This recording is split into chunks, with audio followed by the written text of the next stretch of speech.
Welcome to Old School Garage. This is a 1500 Dolomite Auto 1980. So it's one of the last car ever made by Triumph Dolomite, you know. So I'm gonna do just a regular maintenance service on it. Just picked it up a few days ago. So this is not gonna be the long-winded video as you know you expect, and it's not gonna be too much stuff in it. It's just general maintenance. I'm gonna drop the oil. I need to change the serpentine belts and the throttle cable. It's got a bit of damage on it, so I want to replace that one as well. I ordered it online.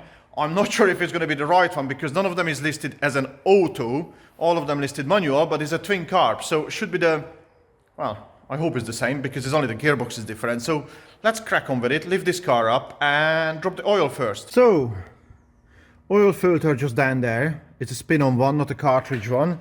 I got some 2050 Napa oil and filter, and the filter number is on them, NFO 3040, or a Bosch number or a Vix number or a Mala number is down there, guys. Let me just, yeah, you can see it now, sorry, it's just the focus. So these are the numbers on the filter. 2040 classic oil. Engine bay, as you can see, looks pretty good. So looks like the cables has been replaced like very recently, and the plugs in there, I don't know if you can see, it is literally like brand new. So I mean, I'm not sure when the oil was changed. The oil filter not looking too bad.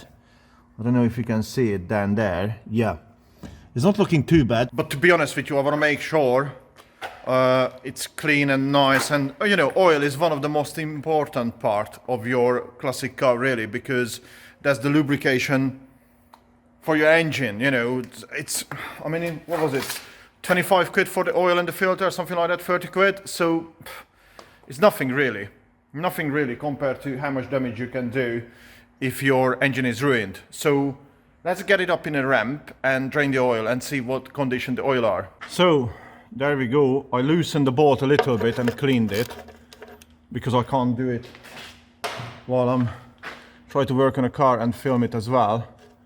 So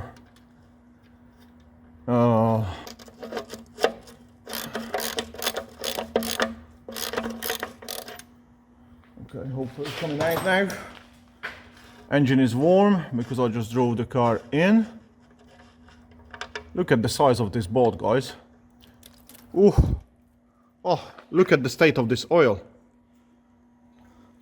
Can you see it? Not good. Let me show you my fingers. That's how dirty is this oil. So this is actually a perfect timing to change the oil. I was right, that oil not been changed for some time. So underneath there was a bit of a residue, oil residue. Looks like it's coming from the top. There is the oil filter. And I just noticed something. The oil filter just been on like hand tight, like not even tied on. So I think somebody might have made a little mistake, just put it on by hand. And that was causing a bit of an oil leak down to the side of this side of the engine, because looks like it's coming from the oil filter, but looks like somebody just not done it up properly. So make sure, they don't need to be over tightened, just tight enough. Hopefully this is gonna resolve that bit of a oil moist coming from the side. So I got a new copper washer, not exactly 100% the same size, it's only like a half a mil out. So this one is slightly bigger, but at least it's a brand new one. This is the oil filter, the new one. So what I'm gonna do is get a dab of oil on it. I can't really fill up the filter this time because it's upside down. But at least this one makes it easier to spin on without the rubber stuck on. And it's going to give you a good seal. And it's still dripping a bit, as you can see. I'll wait a bit, make a cup of tea, then put the filter back on, fill it up with oil. And that part of the maintenance is done. Then I need to tackle the serpentine belt and the throttle cable. So I try to get this fresh oil in there without spilling it to the engine bay. I should put a cloth in there around it, but I won't.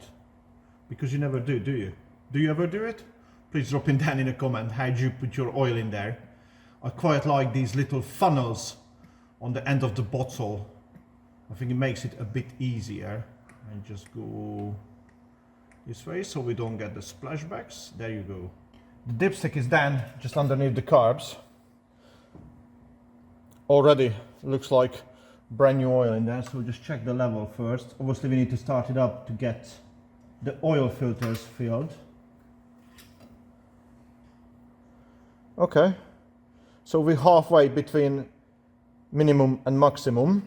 Let's start her up and see where we're at.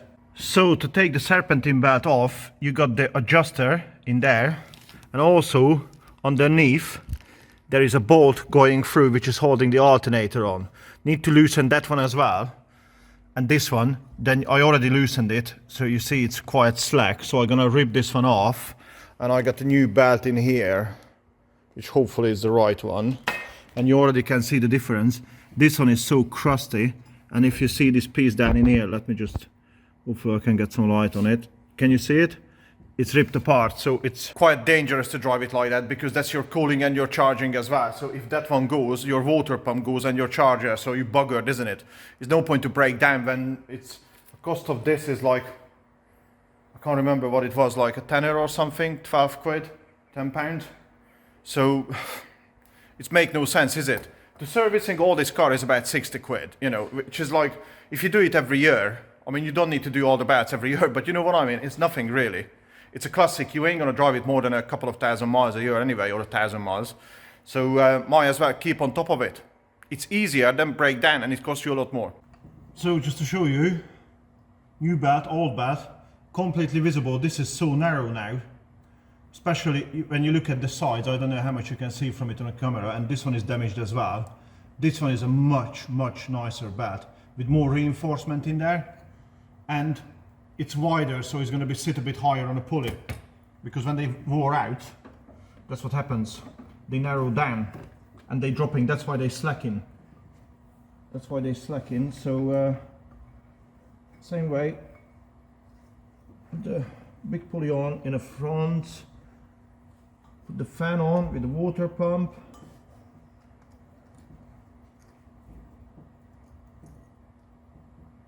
And just slip this top end on. So just to be fair, to put it on a belt, this is a 1088 belt, which is I ordered online.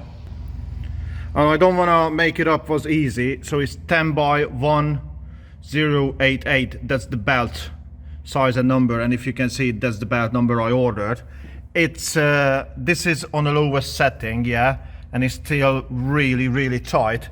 But to be honest with you, I not just need to take this one off, I have to take the bottom screw off as well completely, move the alternator, and I really have to stretch it on. So I don't want to make out it's gonna be really easy to put it on. On this one was a little tight, but at the moment it feels really good. And the next thing is this throttle cable, which has been really pain in the backside recently. Well, when you throttle it, sometimes it jumps out and occasionally it sticks. So this is the offending article. Yeah, we see that problem. So the throttle cable goes through there. I don't know if you can, yeah, lighten it up. So goes through the bulkhead in there. So I need to get the car off from the ramp and open the door and tackle it that way. But she's getting there quickly. So this is the throttle cable, and before I'm gonna dismantle everything, I'm gonna double check just to make sure I'm not wasting my time and your time to try to put the throttle cable on a 1500 auto. Well, I just parked outside now because there's no room on the post lift to get under the car. Let me just show you. I just dismantled the cable now, so I can show you what happened with this one. So I took this backing cover off from here. There is your throttle pedal, and top of it, where is my finger, there is like a retaining clip like this, which just goes over the cable.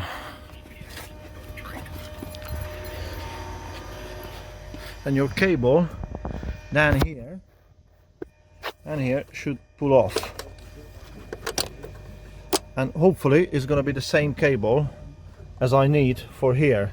So I'm just gonna put the new cable in the same way the old one was.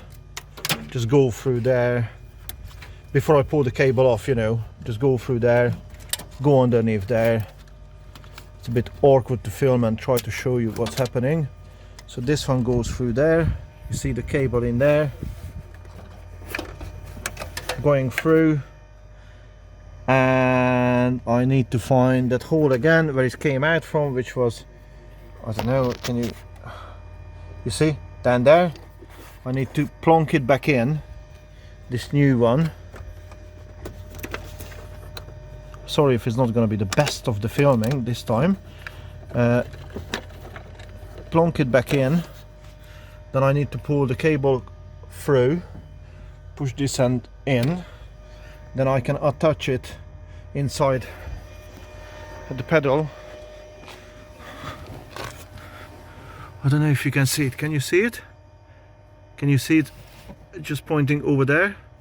That's the cable, so I have to do the same thing. I'm sorry I can't really film that, but I think you got the gist of it. What we need to do. You need to make sure you put that retaining clip back on. I clipped it back on. I just hope you can see it. It's so... You see that rusty bit on the top? Yeah. So that's the retaining. You have to put it on, and I just need to put the cables back on to the carb. And the problem is somebody already messed with it. So you see the difference. 4462. Yeah.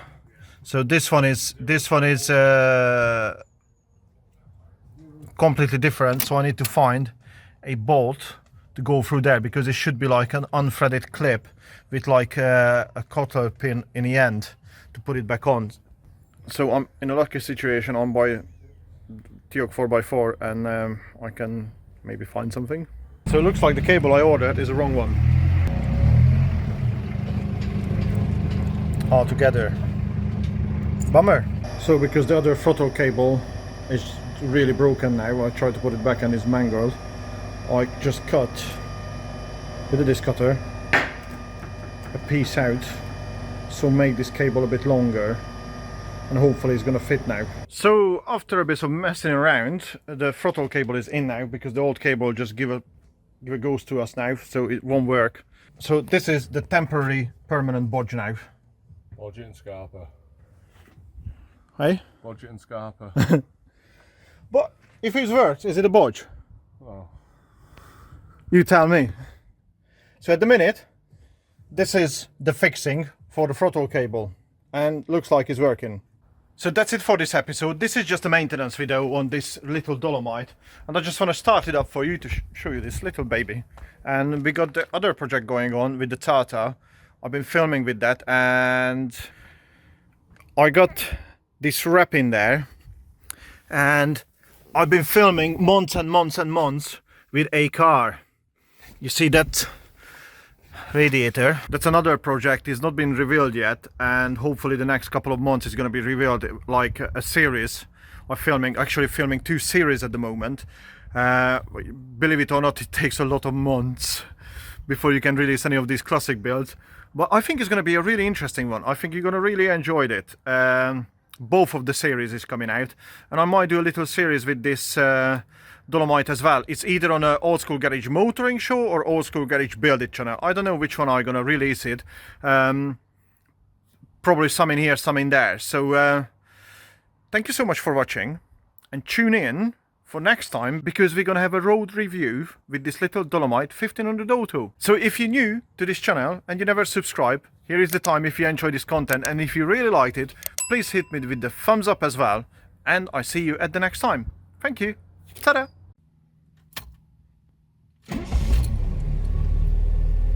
The jam is running. Excellent.